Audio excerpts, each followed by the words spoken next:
उत्तराखंड की 25वीं वर्षगांठ पर प्रदेश सरकार इस वर्ष को रजत जयंती उत्सव के रूप में मना रही है, जिसके तहत आज हल्द्वानी में सैनिक कल्याण विभाग द्वारा पूर्व सैनिक सम्मेलन आयोजित किया गया, जिसमें लगभग 2 से 3 हजार पूर्व सैनिकों सहित उनके परिजनों ने कार्यक्रम में हिस्सा लिया। इस दौरान मुख्यमंत्री पुष्कर सिंह धामी ने कार्यक्रम में शिरकत की। उन्होंने पूर्व सैनिकों पर पुष्प वर्षा भी की। साथ ही मुख्यमंत्री पुष्कर सिंह धामी और सैनिक कल्याण मंत्री गणेश जोशी ने शहीदों की वीरांगनाओं को सम्मानित भी किया। मुख्यमंत्री ने कहा कि आज उत्तराखंड स्थापना के अवसर पर सैनिक कल्याण विभाग द्वारा पूर्व सैनिकों का सम्मेलन का आयोजन किया गया है। ऐसे कार्यक्रम में आना उनके लिए सौभाग्य की बात है। उन्होंने कहा कि उत्तराखंड की पहचान सैनिकों से है। सैनिकों को देखकर वे बड़े हुए हैं, क्योंकि उनके पिता भी एक सैनिक थे। उन्होंने कहा कि बर्फीले पहाड़ों की चोटियां हो या कश्मीर की घाटियां, हमारे सैनिकों ने अपना लहू बहाकर तिरंगे को लहराने का काम किया है। उन्होंने कहा कि देवभूमि आध्यात्मिकता की ही नहीं, बल्कि शौर्य, बलिदान, पराक्रम और कर्तव्य निष्ठा की धरती है। ये वही धरती है जहां हर घर से एक बेटा सरहद में तैनात है और एक सैनिक की शहादत का कोई मोल नहीं है। इसके साथ ही लेकिन हमारी सरकार ने शहादत परिवार की सहायता देने वाली धनराशि को 10 लाख रुपए से बढ़ाकर 50 लाख रुपए किया है। उत्तराखंड ऐसा प्रदेश है जहां सैनिकों को 25 लाख रुपए की संपत्ति खरीद पर स्टाम्प ड्यूटी पर 25% की छूट दी जा रही है। उत्तराखंड सरकार ने शहादत परिवार से एक व्यक्ति को सरकारी नौकरी में समायोजित करने का भी फैसला लिया है। शहीदों के सम्मान में सैन्य धाम बनाया जा रहा है। इस दौरान उन्होंने विपक्ष पर भी जमकर हमला बोला। देखिए दीपक अधिकारी की रिपोर्ट।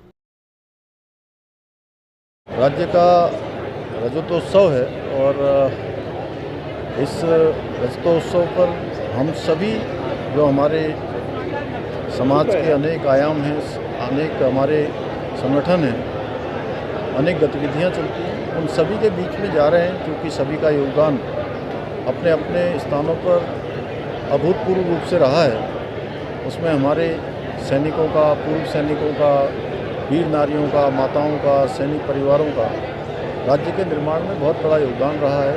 हमारा राज्य देवभूमि के साथ साथ वीर भूमि भी है, जहां हर परिवार से एक बेटा देश की सीमाओं के लिए समर्पित होता है। तो ऐसे समय में हम सैनिकों के बीच में भी आए हैं। सैनिकों के परिजनों के लिए, सैनिक परिवारों के लिए, या जो बलिदानी हमारे सैनिकों के परिजन हैं, उनके आश्रित हैं, उनको दी जाने वाली एक मुश्त धनराशि में भी हमने बढ़ोतरी की है। उनके आश्रितों को अनुग्रह मिलने वाली राशि को 10 लाख रुपए से बढ़ाकर 50 लाख रुपए किया है।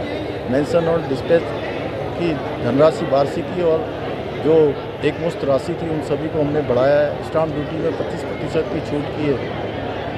सैनिकों के लिए प्रत्येक स्थान पर सैनिक कल्याण विभाग के द्वारा सैनिक कल्याण कार्यालय बने। उनकी सुविधाओं को लिए, उनके उत्थान के लिए हम प्रतिबद्ध होकर काम कर रहे हैं, क्योंकि हम सब सैनिक परिवार के लोग भी हैं। आदरणीय मोदी जी के नेतृत्व में पूरे देश के अंदर इस प्रकार से सेना का, सैनिकों का मनोबल बढ़ाया गया है। निश्चित रूप से उनसे प्रेरणा लेते हुए उत्तराखंड, जहाँ देवभूमि के साथ साथ वीरभूमि भी है, सैनिक और सैनिक परिवार हमारी सर्वोच्च प्राथमिकता में, उनके कल्याण के लिए हम हर संभव काम करेंगे। अभी राज्य का रजतोत्सव चल रहा है, उसमें कार्यक्रमों की एक श्रृंखला चल रही है, जहां राष्ट्रपति जी का हमारे विशेष सत्र को उनका उद्बोधन प्राप्त हुआ, उनका अभिभाषण प्राप्त हुआ। राज्यवासियों को उन्होंने शुभकामनाएँ दी हैं। हमारे प्रधानमंत्री जी श्री नरेंद्र मोदी जी 9 तारीख को राज्य स्थापना दिवस पर देहरादून आएंगे। उनके प्रधानमंत्री बनने पर राज्य को अनेक सौगातें मिली हैं। आज राज्य विकास के चहुमुखी विकास कर रहा है। 2 लाख करोड़ से भी अधिक की परियोजनाएं आज राज्य के अंदर गतिमान हैं। और प्रधानमंत्री जी का उत्तराखंड आना हमेशा से उत्तराखंड वासियों को उसकी प्रतीक्षा रहती है, क्योंकि हर एक उत्तराखंड का नौजवान, हर एक यहाँ की माता बहन, यहाँ के बड़े बुजुर्ग, उनको सब लोग प्रधानमंत्री मोदी जी को अपना परिवार का सदस्य मानते हैं। और